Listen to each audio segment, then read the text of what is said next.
ప్రణాళికాబద్ధంగా నడపవలసిన రాష్ట్ర ఆర్థిక వ్యవస్థను ఒంటెద్దు పోకడలతో స్వంత జాగీరుల ఆర్థిక క్రమశిక్షణ ఏమాత్రం పాటించక గత ప్రభుత్వం చేసిన తప్పిదాల పర్యవసానం మేము ఈరోజు వారసత్వంగా అందుకున్నాం.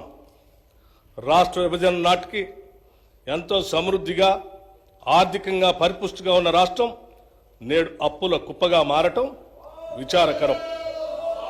కనీసం రాష్ట్ర ప్రభుత్వ ఉద్యోగుల వేతనాల చెల్లింపులకు, పెన్షన్ చెల్లింపులకు కటకటలాడి సరైన కాలంలో చెల్లించకపోవటం వారి ఆర్థిక క్రమశిక్షణ రాహిత్యానికి, ప్రజా సంక్షేమంపై నిర్లక్ష్యానికి మచ్చుతునక మాత్రమే.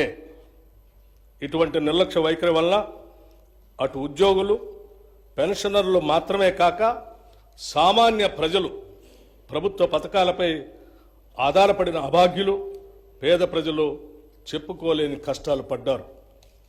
మా ప్రభుత్వం ఏర్పడే నాటికి కుంటుపడిన ఆర్థిక వ్యవస్థను గాడిలో పెట్టడం మేము ఎదుర్కొన్న పెను సవాలు.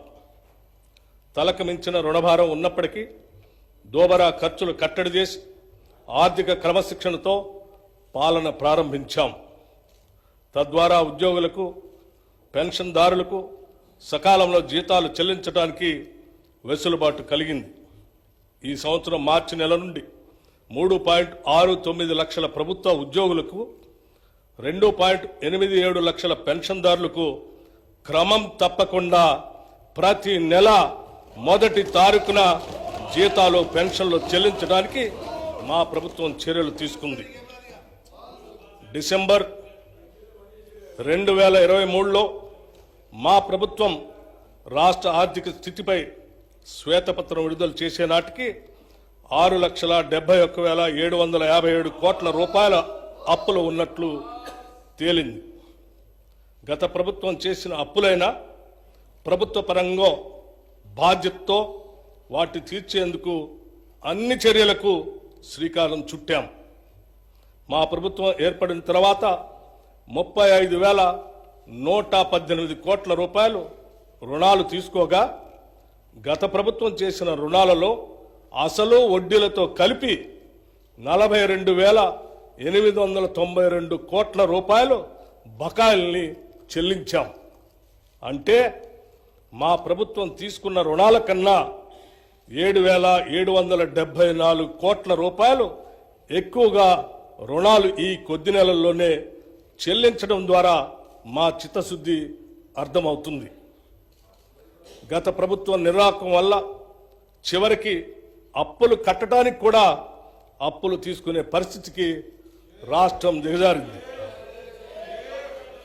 రాష్ట్ర ఆర్థిక పరిస్థితి ఎంత క్లిష్టంగా ఉన్నా సంక్షేమాన్ని మాత్రం మేము విస్మరించలేదు.